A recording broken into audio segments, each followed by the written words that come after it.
తెలుగుదేశం పార్టీలో ఉన్న మాలల్ని అవమానిస్తున్నారు, చిన్న చూపు చూస్తున్నారు అని హెడ్డింగ్ పెట్టడం జరిగిందండి. దీనికి సంబంధించిన కొన్ని వివరాలు మీతో చెప్పాలి. నాకున్న కొన్ని అనుమానాలను కూడా ఈ రోజున మీ ముందుకు తీసుకురావాలనుకుంటున్నాను. ఈ ఆంధ్రప్రదేశ్లో దళితులకి ఏ కులం శత్రువు అని గనక మనం ఎవరిని అడిగినా సరే, చిన్న పిల్లవాడిని అడిగినా వాళ్ళు చెప్పే రెండు కులాల పేర్లు ఏంటంటే, ఒకటి కమ్మోళ్ళు మనకు శత్రువులు అంటారు, రెండోది కాపులు మనకు శత్రువులు అంటారు.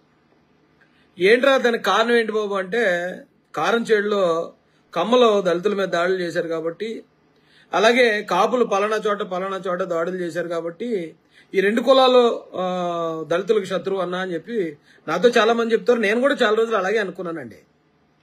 అయితే మరొక ప్రశ్న, దళితులకి ఏ పార్టీ శత్రువు మనం ఇక్కడ ఆంధ్రప్రదేశ్లో అడిగితే మళ్ళీ సేమ్ ఆన్సర్ వచ్చేది. ఒకటి తెలుగుదేశం పార్టీ అని చెప్తారు, రెండు జనసేన పార్టీ అని చెప్తారు. నేను జనసేన పార్టీ వైపు మాట్లాడినప్పుడు, అలాగే ఇప్పుడు తెలుగుదేశం పార్టీలో జాయిన్ అయ్యి ఆ పార్టీలో కొనసాగుతున్నప్పుడు కూడా నా మీద విపరీతమైన దాడి జరుగుతుంది, విపరీతంగా నన్ను అవమానిస్తున్నారు. నన్నే కాదు, ముఖ్యంగా మాల సామాజిక వర్గం ఎవరున్నా సరే, అది జనసేన పార్టీలో ఉన్నా తెలుగుదేశం పార్టీలో ఉన్నా, వాళ్ళు ఇక తప్పున్నా కొడుకులు అన్నట్టు క్రియేట్ చేస్తున్నారు. ఏంటి కారణం? ఇదే క్రమంలో అసలు మరి దళితుల పార్టీ ఏం పార్టీరా బాబు, మరి దళితులందరూ ఏ పార్టీ కోటేయాలి అంటే చాలా మంది మాట్లాడే మొదటి మాట ఏంటంటే, మొదటి మంది కాంగ్రెస్ పార్టీ, ఇప్పుడు వైఎస్ఆర్సీపీ అంటున్నారు. కారణం ఏంటి అంటే, తెలుగుదేశం మంది కాదు కాబట్టి, తెలుగుదేశం పార్టీ ఒక 50 సంవత్సరాల క్రితం ఆ కులస్తులు మన మీద దాడి చేశారు కాబట్టి తెలుగుదేశం మనకు శత్రువు. కాపులు ఆయా గ్రామాల్లో జరుగుతున్న గొడవల్లో దళితుల మీద దాడులు చేస్తున్నారు కాబట్టి కాపులు మనకు శత్రువులే, అలాగే జనసేన పార్టీ కూడా మనకు శత్రువే అని చెప్తున్నారు. అందుకని దళితుల మేనమామైన జగన్మోహన్ రెడ్డి గారే మనకి దిక్కు, అలాగే ఇంకటేంటి వైఎస్ఆర్సీపీ మంది, కాంగ్రెస్ పార్టీ మంది అనేవారు. ఓకే, మంచిదే. అయితే ఈ రోజు నేను ఈ వీడియో ఉదయమే మాట్లాడాలండి. ఇప్పుడు దాకా ఎందుకు మాట్లాడకుండా ఉన్నానంటే, అసలు ఈరోజు ఎవరైనా మాట్లాడతారేమో, ఈరోజు చుండూరు దుర్ఘటన జరిగిన రోజుగా ఈరోజు ఎవరైనా నల్ల జెండాలు ఎగరేస్తారేమో, లేకపోతే ఎవరైనా ఎక్కడన్నా దీనికి సంబంధించిన నిరసన వ్యక్తం చేస్తారేమో, లేదా ఇది బ్లాక్ డేగా ప్రకటిస్తారేమో అని ఇప్పటివరకు చూశానండి. కానీ ఎవరూ దీని గురించి ఏం మాట్లాడలేదు, పెద్దగా పట్టించుకోలేదు. ఏంటి ఆ కారణం ఏంటో నాకు ఇప్పటికీ అర్థం కాదండి. ఇప్పుడు నేను ఒక ఎగ్జాంపుల్ చెప్తాను. ఒక 50 సంవత్సరాల క్రితం కారంచేడు అనే ఒక గ్రామంలో అక్కడున్న మాదిగ సోదరులకి, అక్కడున్న కమ్మ సోదరులకి గొడవ జరిగింది. దానిలో ఆ కొట్లాట్లో లేదా ఆ జరిగిన ఘర్షణలో దాదాపు 6 దళితులు చనిపోవడం జరిగింది. అది అత్యంత దారుణమైన ఘటన. మొత్తం ఈ వ్యవస్థ సిగ్గుపడే ఘటన, అందులో ఏ డౌట్ లేదు. అయితే అది జరిగిన కొంతకాలానికే చుండూరులో మరో ఘటన జరిగింది. కారంచేడుని మించిన ఘటన, కారంచేడుకు డబల్ త్రిపుల్ దారుణమైన దుర్మార్గమైన ఘటన చుండూరులో జరిగింది. కానీ ఆ చుండూరు గురించి ఎవరో ఎందుకు చర్చించరు? కారంచేడులో ఒకవేళ అప్పుడున్న కమ్మవారు, అప్పుడున్న మాదిగ వారి మధ్య జరిగిన ఘటన, ఆ ఘర్షణ వల్ల మరి ఈ రోజున కమ్మవారికి సంబంధించి ఒకవేళ ఎన్టీఆర్ గారు పెట్టిన పార్టీ అని తెలుగుదేశం పార్టీనే మనం శత్రువుగా చూస్తున్నప్పుడు, మరి చుండూరులో రెడ్లు దాడి చేశారు మాలల మీద. రెడ్లు మాలల మీద దాడి చేస్తే ఆ రోజు అధికారంలో ఉన్న పార్టీ కాంగ్రెస్ పార్టీ. అలాగే ఈ రోజు వైఎస్ఆర్సీపీ పార్టీని నడిపిస్తున్నది కూడా జగన్మోహన్ రెడ్డి గారు. మరి ఆ కులస్తుడే. మరి కులం పేరుతో టీడీపీనో లేకపోతే కమ్మవారినో మనం శత్రువులుగా భావించే మనం, మరి జగన్మోహన్ రెడ్డి గారిని లేదా ఆ పార్టీని, వైఎస్ఆర్సీపీ పార్టీనో కాంగ్రెస్ పార్టీనో మరి ఎందుకు శత్రువుగా భావించట్లేదు? అలా ఏంటి లాజిక్ ఏంటి? నేను సూటుగా అడుగుతానండి. ఇప్పుడు కాంగ్రెస్ పార్టీ ఉంది, కాంగ్రెస్ పార్టీ ఇప్పుడు మా అమ్మమ్మ, మా నాన్నమ్మ ఎవరిని అడిగినా సరే, బాబు మన పార్టీ ఏంటంటే మనం హస్తం గుర్తే అనేవారు. కానీ అదే కాంగ్రెస్ పార్టీ ఒకప్పుడు బాబాసాహెబ్ అంబేద్కర్ గారికి నరకం చూపించింది. అదే మోహన్ దాస్ కరమ్చంద్ గాంధీ అనే వ్యక్తి బాబాసాహెబ్ అంబేద్కర్ గారికి నరకం చూపించాడు లిటరల్లీ. అంబేద్కర్ గారు మాకు పూనా ప్యాక్ట్ కావాలి, దళితులకు ప్రత్యేకమైన ఓటు కావాలి అని అడిగితే బ్రిటిష్ వారు దానికి యాక్సెప్ట్ చేసి ఎస్ దళితులు ఉన్న పరిస్థితి కంపల్సరీ, దళితులు ఎక్కడ నిలబడితే ఇతర కులాలు ఓటేసే పరిస్థితి లేదు కాబట్టి దళితుల ఓటు దళితులకి వేసుకునేలాగా మేము ఇచ్చేస్తున్నాం అబ్బాయి అని చెప్పి ఆ రోజున వాళ్ళు ఇవ్వడం జరిగింది. అప్పటి వరకు తన జీవితంలో ఎప్పుడూ నిరాహారదీక్ష చేయని గాంధీ గారు దళితులకు ప్రత్యేకమైన ఓటు ఇవ్వడానికి కుదరదని చెప్పి నిరాహారదీక్ష చేశాడు. ఆవేళ అంబేద్కర్ గారు కన్నీళ్లు పెట్టుకునే పరిస్థితి. అరే నా జాతికి నేను హక్కులు సాధిస్తే గాంధీ గారు ఇలాగ అడ్డుపడ్డారు ఏంటని చెప్పి చాలా మానసిక వేదనకు గురయ్యాడు ఆయన. అప్పుడున్న కాంగ్రెస్ పార్టీతో చాలా వేదన, చాలా అవహేళనలు, అవమానాలకు గురయ్యాడు అంబేద్కర్ గారు. ఈరోజు మరి అంబేద్కర్ గారి అనుచరులు అని చెప్పుకుంటున్న చాలా మంది మేధావులు మరి ఎందుకు కాంగ్రెస్ పార్టీని వ్యతిరేకించరు, ఎందుకు కాంగ్రెస్ పార్టీని అభిమానిస్తారు అంటే ఓకే, దానికి కారణం ఉంది. అప్పుడు ఎవరైతే దుర్మార్గంగా అంబేద్కర్ పట్ల వ్యవహరించారో వాళ్ళు ఇప్పుడు లేరు. ఇందిరాగాంధీ వచ్చిన తర్వాత ఆ మహాతల్లి దళితుల కోసం అసైన్ ల్యాండ్ ఇవ్వడం కానీ, ఇళ్ల స్థలాలు ఇవ్వడం కానీ, దళితులకు సంబంధించిన కొన్ని హక్కులు ఇవ్వడం కానీ చేసింది కాబట్టి ఓన్ చేసుకున్నాం కదా. గాంధీ గారు చేసిన దారుణాన్ని కూడా మనం మర్చిపోయాం కదా. తర్వాత రాజీవ్ గాంధీ గారిని మనం గుండెల్లో పెట్టుకున్నాం, సోనియా గాంధీ గారిని గుండెల్లో పెట్టుకున్నాం, ఇప్పుడు రాహుల్ గాంధీ గారిని, ప్రియాంక గాంధీ గారిని కూడా మనం గుండెల్లో పెట్టుకుని అది మన పార్టీ అని అనుకుంటున్నాం. అంటే నిజంగా వారు కూడా దళితుల పట్ల అదే కన్సర్న్ కలిగి ఉన్నారనే కదా. మరి ఇక్కడ తెలుగుదేశం పార్టీ విషయంలోకి వచ్చేటప్పటికి రాజేష్ మహాజన్ తెలుగుదేశం పార్టీలో ఎలా ఉంటాడు అసలు? అది దళిత వ్యతిరేక పార్టీ, కారంచేడులో దాడి జరిగిన పార్టీ, దాడి చేయించిన పార్టీ అంటున్నారు కదా. మరి మీరు ఎలా ఉంటున్నారు వైఎస్ఆర్సీపీలో? మీకు ఒక ఘటన యొక్క తీవ్రత కూడా తెలియాలండి. నిన్న మొన్నగానే నేను ఒక వీడియో చూశాను, దగ్గుపాటి వెంకటేశ్వర గారు మాట్లాడారు. ఆయన మాట్లాడుతూ వాళ్ళ నాన్నగారిని ఆయన వెనకేసుకొస్తూ, అందులో ఎంత నిజం ఉందో ఎంత అబద్ధం ఉందో మనకేం తెలియదు, ఎందుకంటే ఇది ఘటన జరిగి దాదాపు 50 సంవత్సరాలు అయిపోతుంది కాబట్టి ఆయన వీడియో మాట్లాడి, ఆ వీడియో కూడా నేను విన్నాను, చూశాను అది కూడా.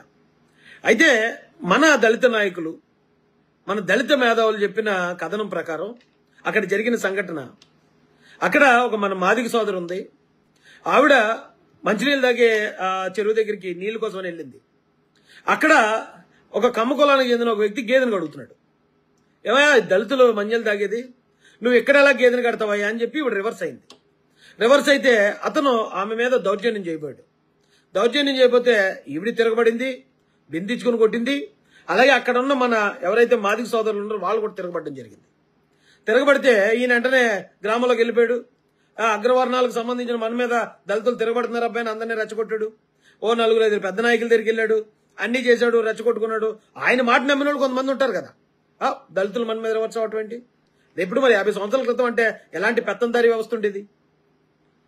జనం అందరూ ఏకమయ్యారు, మాదిగపేట మీద దాడి చేశారు, దొరికినట్టు కొట్టారు, దాదాపు 6 చంపేశారు. 6 చంపేసిన ఈ ఘటనలో ఎవరైతే దీన్ని కథ వెనకుండి నడిపించాడని భావించారో దగ్గుబాటి వెంకటేశ్వరరావు గారి తండ్రి గారు దగ్గుబాటి చెంచురామయ్య గారు, ఆయన అప్పటికి నందమూరి తారక రామారావు గారి కుమార్తె అయిన పురంధరేశ్వరి గారిని వియ్యం తెచ్చుకున్నారు, వాళ్ళ ఇంటి కోడలుగా తెచ్చుకున్నారు. కాబట్టి చెంచురామయ్య గారు అప్పుడున్న ముఖ్యమంత్రి గారికి వియ్యంకుడు. ఈ వియ్యంకుడు అనే కోణంలో ఎస్ ఆయన ముఖ్యమంత్రిగా ఎవరో నందమూరి తారక రామారావు గారు ఉన్నారు, వాళ్ళు వియ్యంకుడే దీని వెనకాల ఉన్నాడని మన వాళ్ళు గట్టిగా ఫైట్ చేశారు. గట్టిగా ఫైట్ చేస్తే ఆ రోజు ఆ చెంచురామయ్య అనే వ్యక్తిని, ఆ ముఖ్యమంత్రి గారి వియ్యంకుడిని ఆ రోజు అరెస్ట్ చేయడం జరిగిందట. ఆయనతో పాటు అక్కడ ఉన్న నిందితులను భావించబడుతున్న చాలా మందిని అరెస్ట్ చేయడం జరిగింది. చాలా మంది శిక్షలు పడ్డాయి. ఎవరైతే ఈ చెంచురామయ్య అనే ఆయన అరెస్ట్ అయి బయటకు వచ్చాడో, బయటకు వచ్చిన వ్యక్తిని People's War Group, Naxal group దళితుల మీద దాడి చేసిన కారణంగా నిన్ను చంపుతున్నావు అని చెప్పి ఆయన చంపడం కూడా జరిగింది.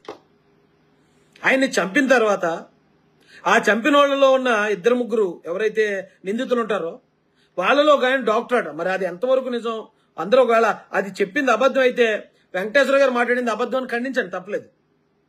నిన్న ఆయన దగ్గుబాటి వెంకటేశ్వర గారు మాట్లాడుతూ అందులో ఒక ఆయన, మా తండ్రిని చంపిన ఒక ఆయన వచ్చి, ఏమంటే మీరు లెటర్ ఇస్తే నేను శిక్ష నుంచి తప్పించుకునే అవకాశం ఉంటుందంటే ఆ లెటర్ కూడా ఇచ్చాను నిన్న అని చెప్తున్నాడు ఆయన వెంకటేశ్వర గారు.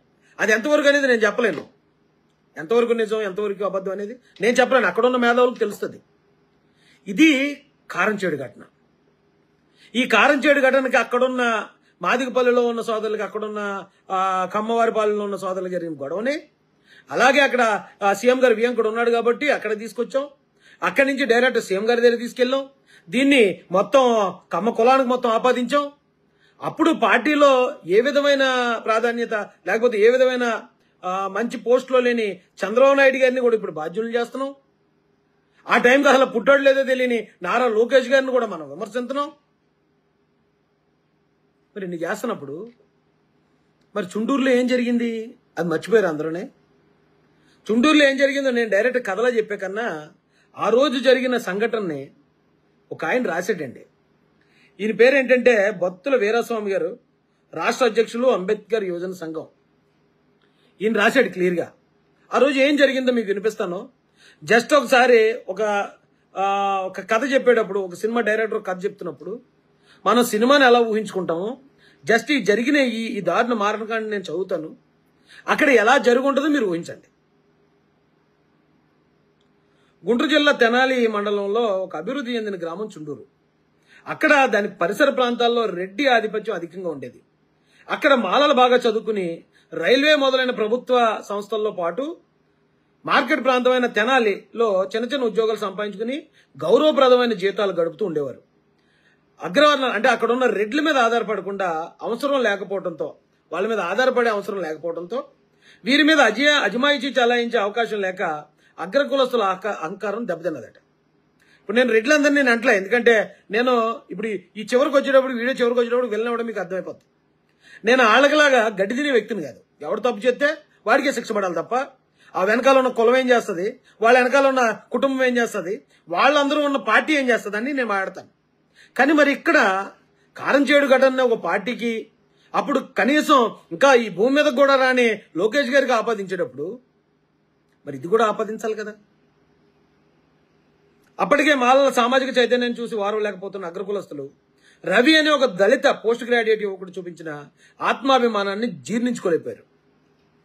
1991 జూలై 7న సినిమా హాల్లో పొరపాటున కర్రీ శ్రీనివాసరెడ్డి అనే యువకుడి కాలుకి రవి కాలు తగిలిందటండి. సినిమాకి వెళ్ళినప్పుడు ఒకరి కాలు ఒకరి చేతిలో ఒకరు తగులుతాయి కదా. ఆ తగలటం ఒకవేళ ఎవరన్నా ఒక అమ్మాయికో లేకపోతే ఎవరికైనా ఒక మహిళకు తగిలిందనుకో, సరే ఒకవేళ అపార్థం చేసుకున్నారంటే అర్థం ఉంది. కర్రీ శ్రీనివాసరెడ్డి గారట, ఆయన మగోడే, రవి ఈయన మగోడే, కాలు తగిలిందట. పొరపాటున తగిలిందని చెప్తున్నా వినకుండా మీరు కొంచెం చదువు అప్పగానే కళ్ళు నెత్తుకొచ్చేని తిట్టాడట. రవి ఎదురు తిరిగి ఘర్షణ పడ్డాడు. ఆ గొడవలో శ్రీనివాసరెడ్డిని రవి కొట్టాడు. ఎందుకంటే కోపం వచ్చినప్పుడు ఎవడొంట్లో ఎంత బలం ఉందనేది ఆడిగే తెలుస్తుంది తప్ప మన కులాన్ని బట్టో లేకపోతే మన వెనకాల ఉన్న ధనాన్ని బట్టో ఒంట్లో ఉన్న ఆ పొగరు కానీ ఒంట్లో ఉన్న సత్తువు కానీ మారిపోదు. రవి ఒంట్లోకి ఒక సత్తువు ఎక్కువ ఉన్నట్టుంది. ఆ శ్రీనివాసరెడ్డి గారిని కొట్టాడట. అహం దెబ్బతిన్న అగ్రకులస్తులందరూ కలిసి మాలలను సాంఘికంగా బహిష్కరించాలని తీర్మానం చేసి వారి భూముల్లో ఆ ఊరి దళితులను పనిచేయనివ్వరాదని నిర్ణయించారు. పైగా దళితులను వారి నివాస ప్రాంతాల్లో రోడ్ల మీద నడవటాన్ని కూడా నిషేధించారు. ఒకసారి ఆలోచించండి. అంటే అక్కడ సామాజిక వెలి జరిగింది, పనికి పిలవట్లేదు. ఒకవేళ ఎవరన్నా పనిలోకి వెళ్ళేవాళ్ళు ఉంటే ఆ రోడ్డు మీద కూడా నడవటానికి అవకాశం లేదని వాళ్ళు హుకుం జారీ చేశారటండి. జూలై 12న చుండూరు అగ్రకులస్తులు మోదుకూరు, దండిపాలెం, వలివేరు మొదలైన గ్రామాల వారిని కలుపుకుని మాలపల్లిపై దాడి చేశారు. ఆ దాడిని తిప్పుకొట్టడంతో అగ్రకులాలు చల్లా చెదిరి పారిపోయి. జనరల్గానే మాలలంటే మహర్లంటే ఒక సైన్యాధ్యక్షుల వంశం నుంచి వచ్చిన డిఎన్ఏ మాది. దెబ్బలాడికి ఎప్పుడు వెనకాడం, దెబ్బలాడికి ఎప్పుడు రెడీగానే ఉంటాం. ఓ 2 దెబ్బలు తినడానికన్నా ఓ 10 దెబ్బలు కొట్టడానికన్నా సిద్ధంగా ఉండే డిఎన్ఏ. ఇప్పుడు నేనేదో కులాన్ని బట్టి ఏదో పౌరుషం వచ్చేద్దని ఇంకోటి చెప్పట్లే. ఇప్పుడు మా తాత సైనికుడు అనుకోండి, ఆటోమేటిక్గా నాకు సైనికుడి బుద్ధులే కదా వస్తాయి. అప్పుడు అగ్రకులస్తులు దాడి చేశారట మాలపల్లి మీద, తిప్పికొట్టారు. తిప్పికొడితే పరుగించుకున్నారటండి. దీంతో కండబలంతో మాలలను ఎదుర్కోలేమని గ్రహించి పోలీసుల సాయంతో పథకం వేశారు. ఇక్కడి నుంచి చూడండి. ఎందుకంటే అప్పుడు ఈ ఎవరైతే రెడ్లు దాడి చేస్తున్నారో మాలల మీద, అదే రెడ్డి సామాజిక వర్గానికి చెందిన ముఖ్యమంత్రి ఉన్నారు. అది మళ్ళీ కాంగ్రెస్ పార్టీ. కాంగ్రెస్ పార్టీ హయాంలో ఒక రెడ్డి గారు ముఖ్యమంత్రిగా ఉన్నప్పుడు రెడ్లు మాలల మీద దాడి చేయడానికి ఒక స్కెచ్ చేశారట. నేను రాష్ట్రంలో ఉన్న రెడ్లు అందరిని అంటలేదండి, ఇప్పుడున్న వాళ్ళకి అసలు సంబంధమే లేదు. ఇప్పుడున్న వాళ్ళకి ఈ పాపంలో ఏ విధమైన భాగస్వామ్యం లేదు. ఇప్పుడున్న వాళ్ళు అందరూ అమాయకులే. ఓకేనండి, నేను గతంలో వాళ్ళ గురించి మాట్లాడుతున్నాను. దీంతో కండబలంతో మాలను ఎదుర్కోవాలని గ్రహించి పోలీసుల సాయంతో పథకం వేశారు. ఆగస్టు 4న రాజబాబు అనే కుర్రోడు టీ కొట్టు దగ్గర పేపర్ చదువుతుండగా తమ అమ్మాయిలను ఏడిపించాడనే నెపం వేసి కర్రతో కొట్టి తిరిగి వాళ్లే పోలీసులను రక్షణ కోరి మాలపల్లెలను పోలీసు నిర్బంధంలో ఉండేలా చూశారు. ఫస్ట్ అయితే టీ కొట్టు దగ్గర కూర్చున్న కుర్రోడు రాజబాబు అనే కుర్రోడిని అటాక్ చేశారు. ఈడు మా అమ్మాయిలను ఏడిపెత్తున్నాడని కారణం పెట్టారు, కొట్టారు. వాళ్లే కొట్టి ఇప్పుడు మాలను మా మీద దాడి చేస్తున్నారండి, మాకు పోలీసు రక్షణ కావాలని పోలీస్ సెక్యూరిటీ కోరారట. కోరితే ముఖ్యమంత్రి అనుకూలంగా ఉన్న వ్యక్తులు ఈజీగా వచ్చేస్తుంది కదా పోలీస్ సెక్యూరిటీ ఇచ్చారు. సినిమాలో కూడా ఉండదు ఇలాంటి స్కెచ్, ఇంకా ఏ సినిమాలో పెట్టలేదండి. పోలీస్ సెక్యూరిటీ పెడితే అదే అదునుగా భావించి ముందుగా అనుకున్న పథకం ప్రకారం పోలీసు వారి సాయంతో చుండూరు, మోదుకూరు మొదలైన గ్రామాల అగ్రకులస్తుల బృందాలుగా ఏర్పడి ఇనుపరాడ్లు, కత్తులు, గొడ్డలతో సిద్ధంగా ఉన్న చోటుకే దళితులను తరిమారు. ఇది చూడండి, అసలు చదవటానికి చాలా సింపుల్ గా అనిపించొచ్చింది. వీళ్ళు డైరెక్ట్ గా మాలపల్లి మీదకి వస్తే మాలపల్లిలో ఉన్న మాలల స్థానబలంతో గిరిల్ల తరహాలో యుద్ధం చేసి ఎలాంటి వాళ్ళన్నా తరిమి కొడుతున్నారని వాళ్ళని ఆ పేటలో మనం ఏం చేయలేము, పేట నుంచి వాళ్ళని బయటికి తీసుకురావాలి, బయటికి తీసుకొస్తే మనం బయట తీసుకొచ్చి చంపాలని ఎలాంటి స్కెచ్ చేశారు చూడండి. ఆ సమయంలోనే ఇది త్రిశూల వ్యూహానికి అమ్మ మొగుళ్ళు లాంటి వ్యూహం వేశారు. అంటే మరి డైరెక్ట్ గా ఇప్పుడు రెడ్లు వెళ్ళి అక్కడ ఉన్న మాలలను కొడుతున్నారు, మాలలు పరిగెట్టరు, మళ్ళీ తిరిగి పరిగెట్టించారట.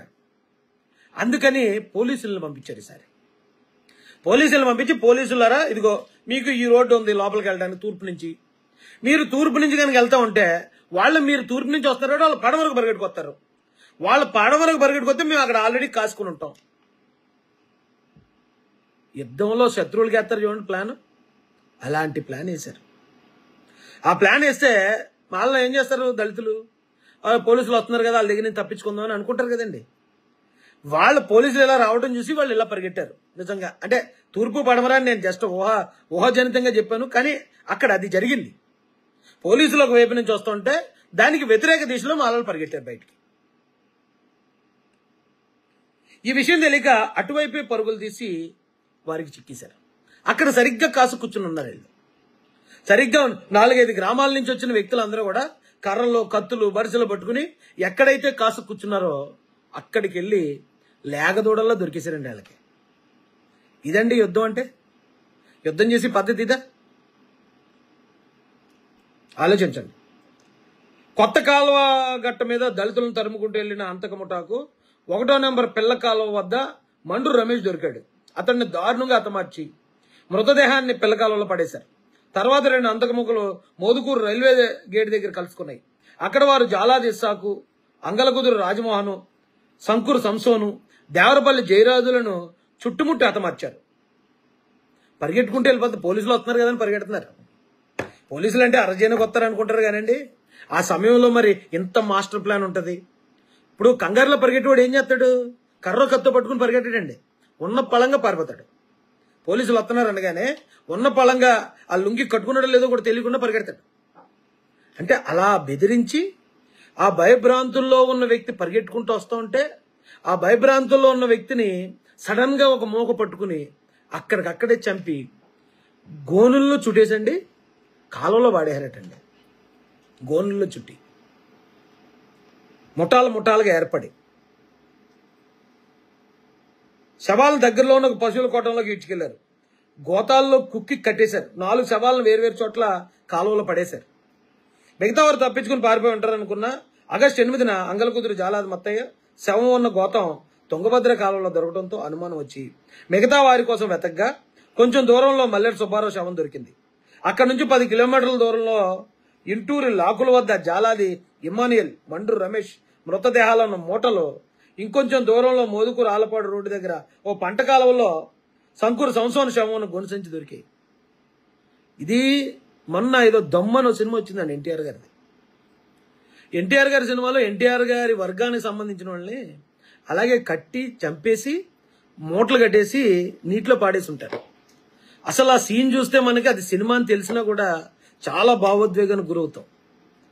అక్కడి నుంచే ఎన్టీఆర్ కూడా కత్తి తీసుకుని ఇంక అందరిని నరగడం మొదలు పెడతాడు ఆయన ఆ సినిమాలో. ఆ ఘటన చుండూరులో ఇది రియల్ గా జరిగిందండి.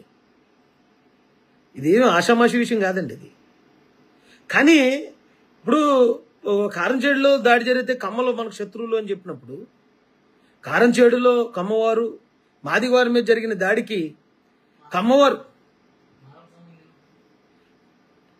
మొత్తం దళితులకి శత్రువులుగా కమ్మవారిని మార్చగలిగారు.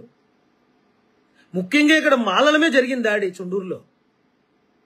మాలలు ఎవరు టీడీపీలో ఉండొద్దని చెప్తూ ఉంటారు చాలా మంది మేధావులు, కానీ మాలలందరూ వైసీపీలో ఉంటారంటారు. మరి ఇక్కడ మాలల్ని జగన్మోహన్ రెడ్డి గారు సామాజిక వర్గానికి చెందిన వ్యక్తులు చంపినప్పుడు మరి మాలలు ఎలాగా ఎందుకు ఉండాలి వైసీపీలో, ఎందుకు ఉండాలి జగన్ రెడ్డి దగ్గర అంటే మరి దానికి సమాధానం ఎవరు చెప్తారు? ఇప్పుడు కారంచేడు ఘటన జరిగిందండి.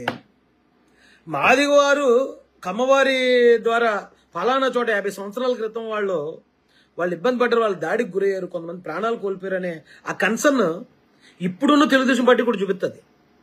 ఇప్పుడున్న తెలుగుదేశం పార్టీ దాడికి గురై చనిపోయిన స్థాయి నుంచి ఆ మాదిగ బిడ్డ వంగలపూడి అనిత ఈ రోజున ఈ రాష్ట్రానికి హోంమంత్రి అయింది చంద్రబాబు గారి ఆశీస్సులతో. ఇంకా చెప్పాలంటే ఒకవేళ ఆయన్ని కులం పేరుతో కనుక పిలిస్తే మరి అదే కమ్మవారి ఆశీస్సులతో.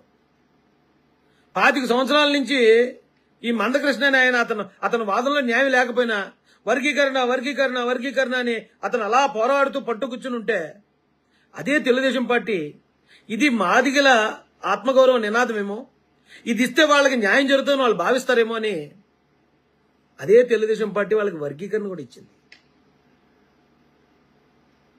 అయితే మాలలకి తెలుగుదేశం పార్టీ శత్రువు ఎలాగైందో నాకు ఇప్పటికీ అర్థం కావట్లేదు. మాలల్ని ఒకవేళ ఆ సామాజిక వర్గాలు చంపారు కాబట్టి అంటే ఇక్కడ రెడ్లు డైరెక్ట్ అటాక్ చేశారు.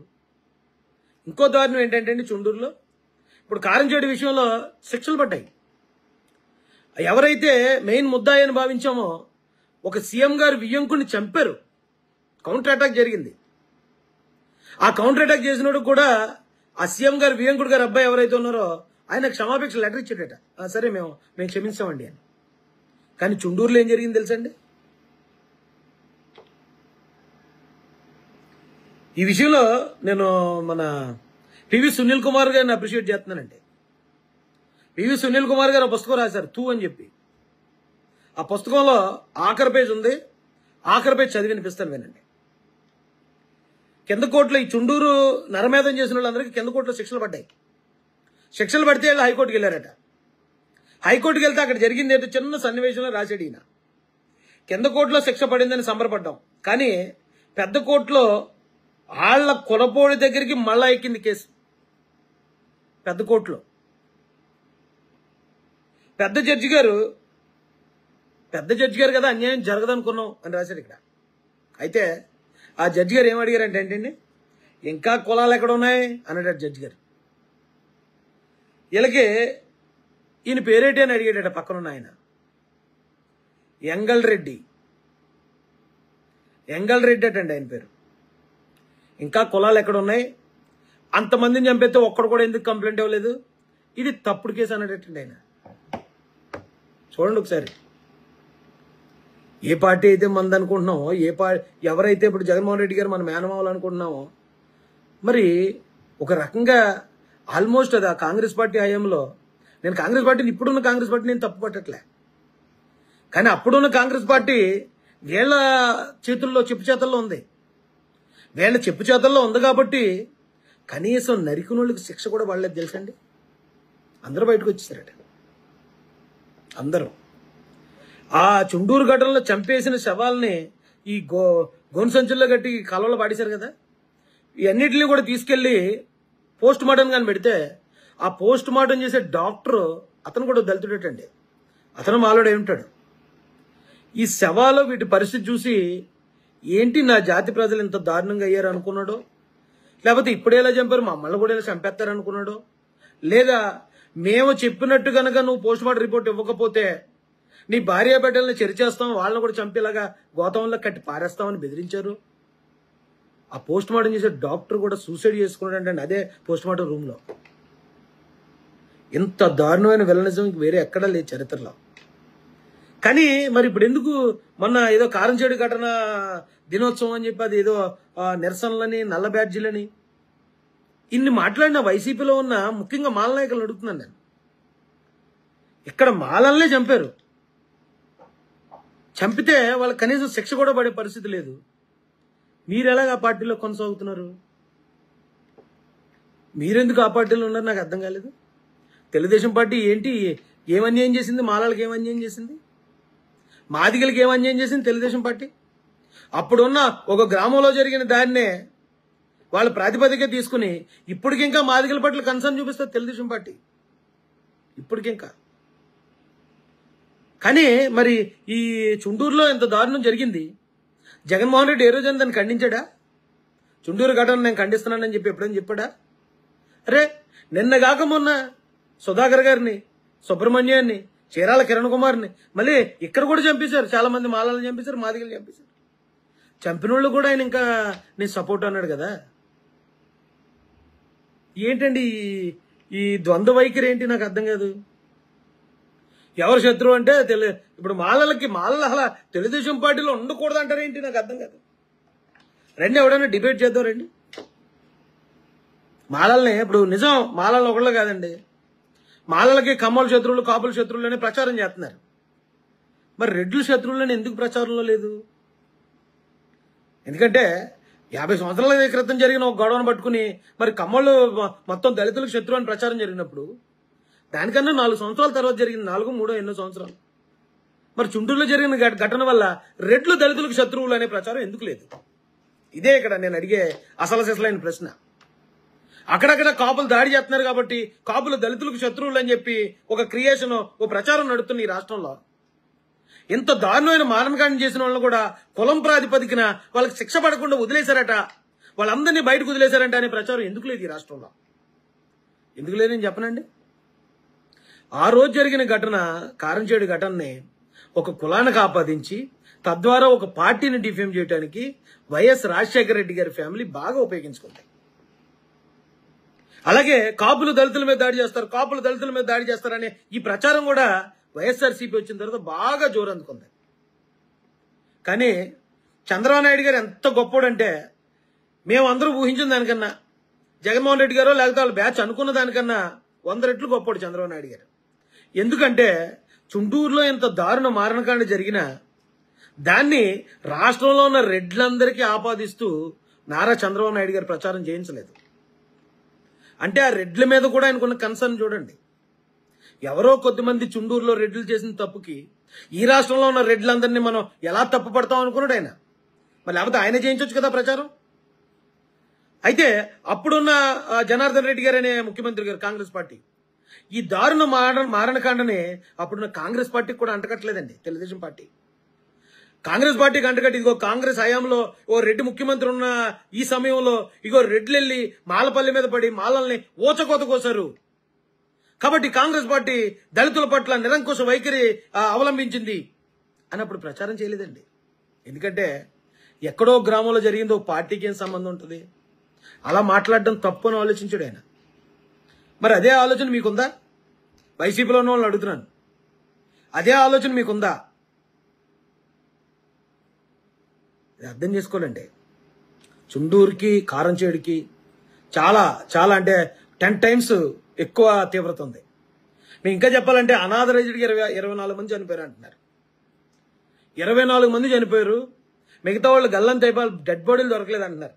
ఆ రోజు జరిగిన సంఘటన జరిగిన రోజు న్యూస్ పేపర్ క్లిప్ కూడా నా దగ్గర ఉంది. ఇది ఎప్పుడంటే డేటు 9/8/1991 ఆంధ్రజ్యోతిలో పడిందండి. భయం గుప్పిట్లో చుండూరు, 8 మృతదేహాలు లభ్యం, మరో 20 మంది గల్లంతు. ఇది మీకు రివర్స్ లో కనపడుతుంది.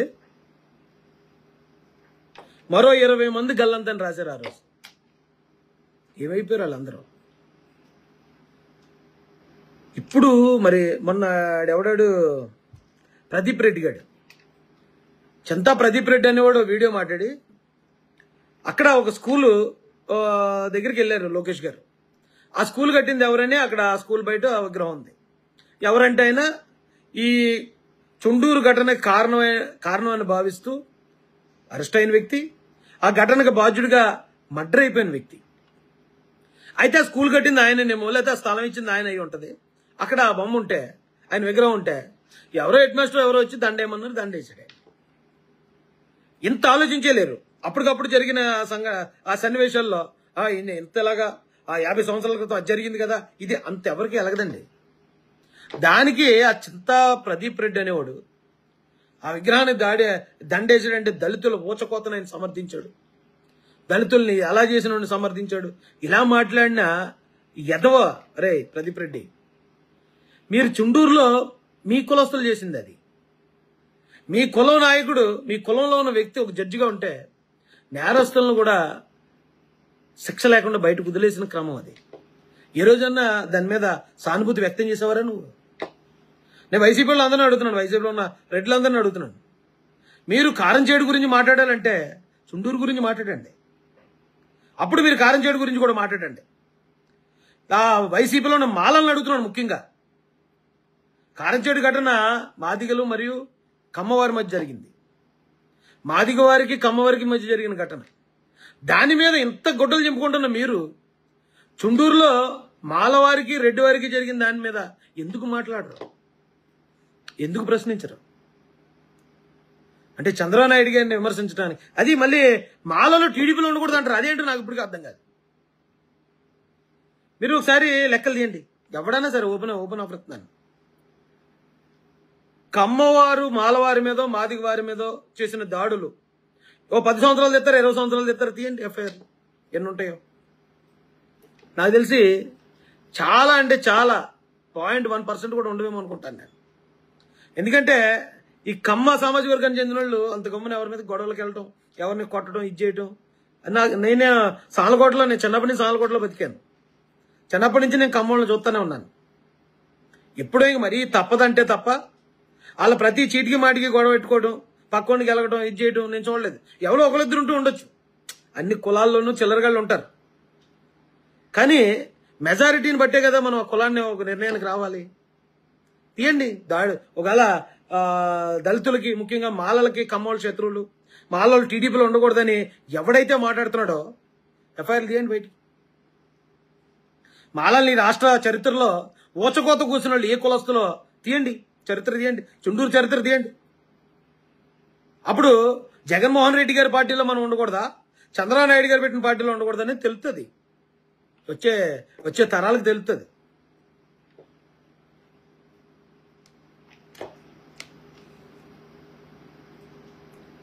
అదండి పరిస్థితి.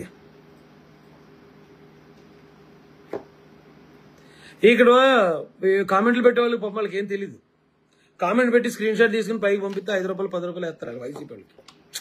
వాళ్ళ గురించి మనం ఏం మాట్లాడినా లేదో తిట్టుకుంటూ ఉంటారు, తిట్టుకునే ఉంటాయి. మన దారంటే వెళ్తున్నప్పుడు కుక్కలు మురుతూ ఉంటాయి, మనం పట్టించుకుంటామా? ఇది కూడా అంతే. ఇందులో కూడా నాకు తెలిసి మాలలు కూడా ఉంటారు. నేను చెప్పేది ఏది వినరాల్లో, ఏది వాళ్ళ బొరకెక్కదు.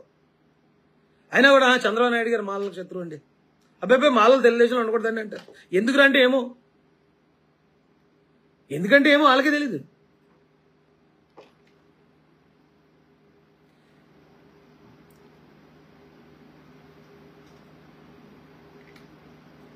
ఒక దళితుడిగా చెప్తున్నా ఇంకోసారి దళితుల కోసం మాట్లాడకూడదు నేను. ఎందుకంటే ఇలాంటి వాస్తవాలు బయట పెడుతున్నాను కదా. ఈ వాస్తవాలన్నీ బయటకు వచ్చేస్తుంటే పాపం నేను అడిగిన ఏ ప్రశ్నకి సమాధానం చెప్పలేడు ఎవడని. ఈ రోజున తెలుగుదేశం పార్టీ మీద అంటే ఒక రకంగా మాలలకి భవిష్యత్తు లేకుండా చేసి పారేశారు కొద్దిమంది. అది ఆ కాంగ్రెస్ పార్టీలో ఉన్నవాళ్ళు కావచ్చు, లేదా వైఎస్ఆర్సీపీలో ఉన్నవాళ్ళు కావచ్చు, లేకపోతే ఆ పార్టీల మత్తులో ఉన్న మాల నాయకులు కావచ్చు.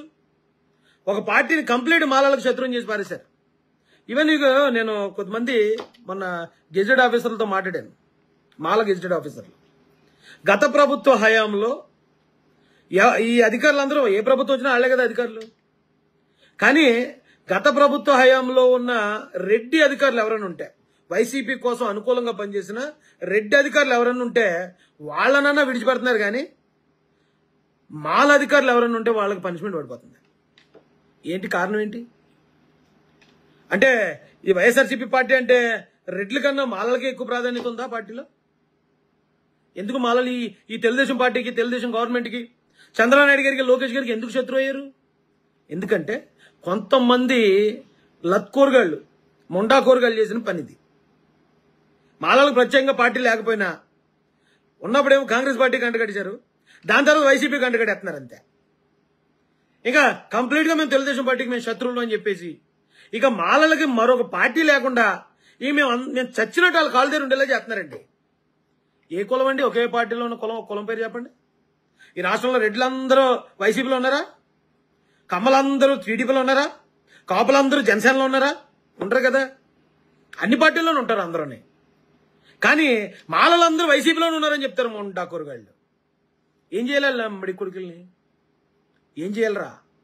మీరు చేసే తప్పుడు ప్రచారం వల్ల అవును ఇక మాలలందరూ వైసీపీ ఆడు కదండి, మరి మీకు ఏమో పోస్టింగ్ ఇవ్వాలన్నా మరి ఏమైనా చేయాలన్నా మీరు వైసీపీ అంటున్నారండి అని పాపం మాలగా పుట్టినందుకు ఆ ఉద్యోగులు బలైపోతున్నారు తెలుసా. నేను కూడా చాలాసార్లు అనుకున్నాను, నేను మాలగా కాకుండా మాదిగ్గా ఉండుంటే ఈరోజు ఎమ్మెల్యేని. నేను మాలగా ఉండటం వల్ల ఈ మాలలైన వైసీపీలో ఉన్న వాళ్ళు చేసిన కుట్రల్లో రాయేష్ మాల కాబట్టి వైసీపీకి అనుకూల మొత్తం వాళ్ళ వర్గం అంతా వైసీపీలో ఉందంట అనే ఈ ప్రచారం ఈ వేరే ఏ పార్టీలో కూడా మాలోడికి భవిష్యత్తు లేకుండా చేస్తుంది. అది ఒక టీడీపీ కాదు, జనసేన కాదు, ఏ పార్టీలో కూడా మాలోడికి భవిష్యత్తు లేకుండా చేస్తున్నారా లత్కోర్ నాయాళ్ళ. మిగతా కులాలన్నీనేమో అయితే ఆ పార్టీలో ఉంటే ఆ పార్టీలో ఉన్నవాడు ఆ పార్టీ నాయకుడు అవుతాడు, ఇంకో పార్టీలోకి వెళ్తే ఆ పార్టీలో ఉన్నవాడు ఆ పార్టీ నాయకుడు అవుతాడు. కానీ ఇదేంటి? వైసీపీకి చెందిన రెడ్డి అధికారులు కూడా మంచి పోస్టింగ్లు తెచ్చుకుంటున్నారు. వాళ్లకున్న పరిచయాలను బట్టో లేకపోతే వాళ్ళ లాబింగ్లు బట్టో ఏదో విధంగా. కానీ ఈ ప్రభుత్వంలో లేకపోతే ఏదైతే anti YCP party anti Congress party హయాంలో మాల అధికారులే మూల్యం చెల్లించేస్తున్నారు. నిజానికి ఆ మాల అధికారులు చాలా మంది తెలుగుదేశం పార్టీ కోసం పనిచేశారు. మేము తెలుగుదేశం పార్టీకి ఓటేసినా కాదు, మేము తెలుగుదేశం వాళ్ళని చెప్పినా నమ్మే పరిస్థితి లేకుండా చేస్తున్నారు. చాలా అన్యాయం అండి.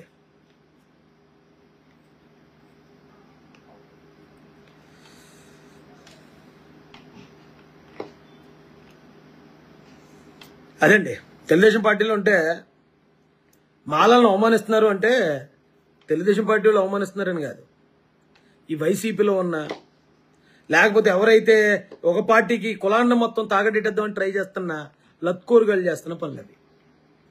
మాలాడు అయ్యండి ఆ పార్టీలో ఎలా ఉంటావు? ఏ మాలాడు తెలుగుదేశం అంటే తప్పేంటి? చంద్రబాబు నాయుడు గారు ఎక్కడైనా మాలను చంపిస్తారా? లోకేష్ గారు ఎక్కడైనా మాలల మీద దాడులు చేపించారా? తీయండి, ఏమనుంటే ఆధారాలు పెట్టండి రా.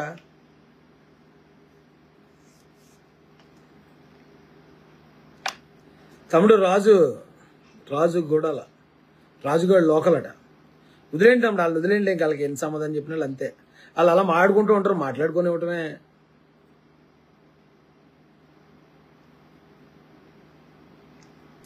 విజయ్ కుమార్ కొండేపూడి అంటున్నాడు, అవునన్నా ఇది మటుకు వాస్తవం, మీరు మాల జాతిలో పుట్టినందుకు మిమ్మల్ని చాలా మంది అవమానిస్తున్నారండి. అంటే ఒక కులంలో పుట్టినందుకు ఆ కారణంగా అవకాశాలకు దూరం అవ్వకూడదండి, ఆ కారణంగా అవమానాలు పడకూడదు. నిజం చెప్తే మీరు నమ్మరు, నేను ఒక పెద్ద అయిన దగ్గర విన్నాను ఈ మాట. ఈ రోజున మాలల పరిస్థితి ఎలా ఉందంటే అస్పృశ్యుల్లో అస్పృశ్యత. అర్థమైంది మీకు? అస్పృశ్యులకే అస్పృశ్యులుగా ఉన్నారు మాలల్లో. కారణం ఏంటి? ఒక పార్టీకి కట్టు బానిసలా కట్టి పారేసి అయితే కాంగ్రెస్ అయితే వైఎస్ఆర్సీపీ అంతే. అలాగే ఈ జాతి మొత్తాన్ని 50 లక్షల మంది ఉన్న ఈ కులాన్ని ఒక పార్టీకి కట్టు బానిసలా కట్టి పారేయటం ద్వారా ఆ మాలలకి ఇంకా వేరే పార్టీ అధికారంలోకి వచ్చినా వేరే పార్టీలో చేరిన భవిష్యత్తు లేకుండా చేసి పారేశారు. చాలా బాధపడుతున్నానండి నా విషయంలో. అయితే అన్ని కులాలు మంచివే, అన్ని కులాలు సమానమే. ఇప్పుడున్న పరిస్థితుల్లో ఇప్పుడేమీ అలా మోకదాడులు ఊచకోతలు జరిగే పరిస్థితి లేదు. అందరూ అభివృద్ధి చెందాం, మాదిగలు అభివృద్ధి చెందారు, మాలలు అభివృద్ధి చెందారు. ఇక చిన్న చిన్న గొడవలు అంటారా, దూల గొడవలు ఎక్కడా జరుగుతాయి, ఎవడన్నా కొట్టుకుంటాడు. కానీ దాన్ని పట్టుకుని అది కులానికో లేకపోతే పార్టీకో ఆపాదించేసి ఇంకెంతకాలం మాల జాతిని మోసం చేస్తారు? ఇంకెంతకాలం ఈ జాతిలో పుట్టిన వాళ్ళకి భవిష్యత్తు లేకుండా చేస్తారు?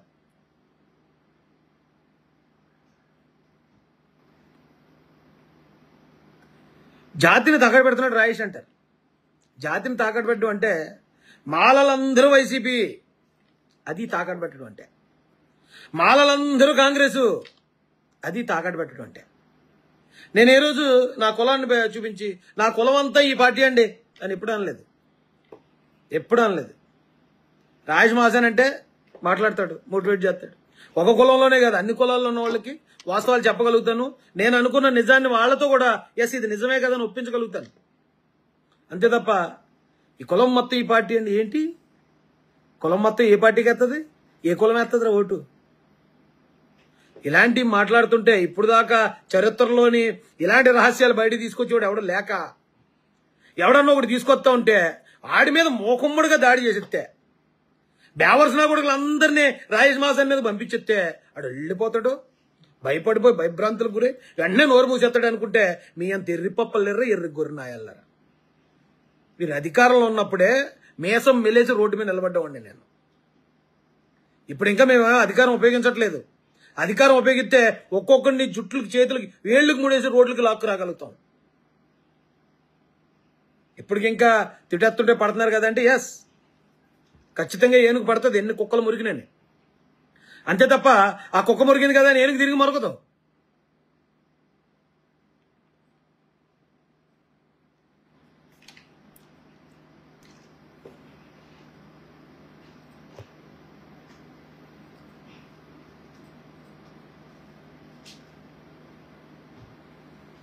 నిజంగా అప్పుడు జరిగిన దాడులను బట్టి, అప్పుడు కమ్మల దాడి చేశారు కాబట్టి తెలుగుదేశంలోకి దళితులు చేరకూడదు అనుకుంటే గనక, తెలుగుదేశంలోకి మాదిగలు వెళ్ళకూడదు, మాలలు వెళ్ళకూడదు అని ఎవడన్నా ప్రచారం చేస్తే, చుండూరులో మాలలను చంపిన ఆ రెడ్లకు సంబంధించిన పార్టీ, మరి ఇప్పుడు జగన్ రెడ్డి గారే కాబట్టి రెడ్ల పార్టీ అయిన వైఎస్ఆర్సీపీలో మాలోడు అన్నోడు ఎలా ఉంటాడని నేను అడుగుతాను. మీ డిఎన్ఏలు చెక్ చేయండి అని కూడా నేను అడగలుగుతాను. అర్థమైందా? ఏ కులం కూడా ఏ ఒక్క పార్టీకి సొంతం కాదు. ఆ కులంలో ఉన్న వాళ్ళు అన్ని పార్టీలకు నచ్చిన వాళ్ళు ఓటేసుకుంటారు, ఒక్కొక్కరికి ఒక్కొక్కరు నచ్చుతారు.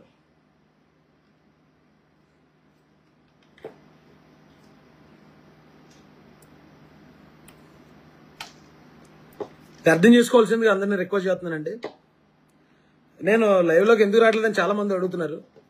చెప్పాను కదండి, మన ఆఫీసు కొన్ని రిపేర్స్లో ఉంది, అవన్నీ మారుతున్నాం ఒకటొకటి. మన ఆ స్క్రీన్ కూడా రిపేర్లో ఉంది, కొత్త స్క్రీన్ ఆర్డర్ చేసాం, అది రావడానికి కొంచెం టైం పడుతుంది. సో దీనివల్ల నేను రెగ్యులర్గా లైవ్స్లో ఉండలేకపోతున్నాను, దయచేసి అర్థం చేసుకోవాల్సిందిగా కోరుతున్నాను. మరి బీజేపీని ఎందుకు విమర్శిస్తున్నావు అన్నాడు శ్రీనివాసరావు సఖ్లే. ఇప్పుడు కొన్నిసార్లు మనం ప్రత్యక్షంగా వాళ్ళ పట్ల లేదా వాళ్ళు మా మీద చేసిన అట్రాసిటీ ఏమి చూడకపోయినా, కొన్ని విన్న సంఘటనలు, కొన్ని చోట్ల జరిగినాయని మేము చూసిన సంఘటనలను బట్టి ఓకే పలానా వాళ్ళు మాకు వర్గశత్రువులా అని భావించాం. ఇప్పుడు ఆంధ్రప్రదేశ్ ఇప్పుడేమేమి బీజేపీని ఎదిరించలేదే, బీజేపీని నేను ప్రతిరోజు విమర్శించుకుంటూ కూర్చోట్లేదే. ఎందుకంటే ఆంధ్రప్రదేశ్లో బీజేపీ మా మీద ఏం దాడులు చేయట్లేదు, మాకేం అన్యాయం చేయట్లేదు, కాబట్టి మేము బీజేపీని ఏమీ అంటలేదు. రేపు పొద్దున అలాంటిది జరిగిందని మళ్ళీ మేము అడుగుతాం, ఖచ్చితంగా ప్రశ్నిస్తాం. అది ఆ పార్టీ ఈ పార్టీ అని కాదండి. అణగారిన వర్గాలకి ఎవరైతే నిస్సహాయాలు ఉన్నారో వాళ్ళకి హాని చేస్తే, వాళ్ళకి అన్యాయం చేయాలనుకుంటే ఎవరినన్నా మేము అడుగుతాం. అదేంటండి, అది సందర్భాన్ని బట్టి ఉంటుందే తప్ప ఇక ఎవరిని మేము వర్గశత్రువుగా భావించే ప్రసక్తి లేదు.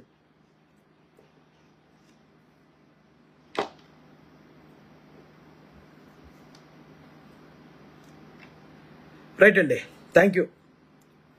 ఇంతసేపు లైవ్లో ఉన్నాం మీ అందరికి కూడా. కానీ ఒకటి గుర్తుపెట్టుకోండి, వీళ్ళు ఏదైతే ప్రచారం చేస్తున్నారో కమ్మవాడు దళితులకి శత్రువులని, అదే కమ్మవారు అదే కులంలో పుట్టిన చాలా మంది దళితుల అభ్యున్నతికి చాలా పాటుపడ్డారు. ఒక బాలయోగ్ గారిని, ఒక ప్రతిభాభారతి గారిని, ఈవేళ ఒక వంగలపూడి అనిత గారిని, ఒక వర్ల రామయ్య గారిని, ఒక నక్క ఆనందబాబు గారిని, ఇంకా అంతకుముందు దళితుల నుంచి చాలా పెద్ద సీనియర్ నాయకులు ఉండే ఉంటారు. నా అనుభవం సరిపోదు వాళ్ళందరి గురించి నేను ఇక్కడ రిఫర్ చేయడానికి. కానీ ఇలాంటి గొప్ప గొప్ప నాయకుల్ని తయారు చేసిన పార్టీ తెలుగుదేశం పార్టీ. ఈవేళ దళితుల పిల్లలు గురుకులాల్లో చదువుతున్నారంటే ఆ గురుకుల వ్యవస్థను తీసుకొచ్చింది తెలుగుదేశం పార్టీ. కులం మీద లేకపోతే కులాహంకారంతో జరిగి చాలా అట్రాసిటీల మీద 18 జీవోలు తీసుకొచ్చింది తెలుగుదేశం పార్టీ. కరణాల వ్యవస్థని, పటేల్ పట్వాడీ వ్యవస్థని, అంటే ఈ ఏదైతే జమీందారీ వ్యవస్థ ఉంటుంది కదా, వాళ్ళకి ఎవరు లోకం అంటే పేదరికంలో దళితులే కదా, ఆ వ్యవస్థలను రద్దు చేసింది తెలుగుదేశం పార్టీ. తెలుసా తెలుగుదేశం పార్టీ అంటే? తెలుగుదేశం పార్టీ కూడా ఈ భారతదేశంలో గొప్ప చరిత్ర ఉంది. అవన్నీ తెలుసుకున్నాం కాబట్టే అవును, ఎస్, ఇది కరెక్ట్. ఇప్పటిదాకా మనం అపార్థం చేసుకున్నాం. ఇన్ని అబద్ధాలని తెలుగుదేశం పార్టీ మీద, చంద్రబాబు నాయుడు గారి మీద ఇలా రుద్దారా, అది తప్పు. ఆయన నిజాయితీగా ఉన్నాడు, అందరికీ కూడా మేలు చేయాలనుకున్నాడు. మేముంటే లేదు లేదు మాలల్లో అందరం మేము లా పార్టీ ఓడిపోయిన తర్వాత ఏం బతుకురా, మీరుగా బతకండి. కులం పేరు చెప్పి మీరు ఓ పార్టీకి కులం అంత ఉందని చెప్పకండి. ఎవడెనకాల ఉందో పూర్తిగా కులం అంతా ఎవడెనకాల ఉందిరా.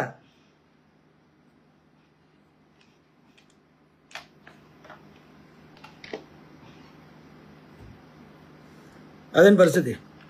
ఎంతసేపు లైవ్లో మీ అందరూ కూడా హృదయపూర్వక ధన్యవాదాలు తెలియజేస్తూ, జై భీమ్, జై భారత్, జై జై మహాసేన, జై తెలుగుదేశం, జై చంద్రబాబు, జై జై లోకేష్.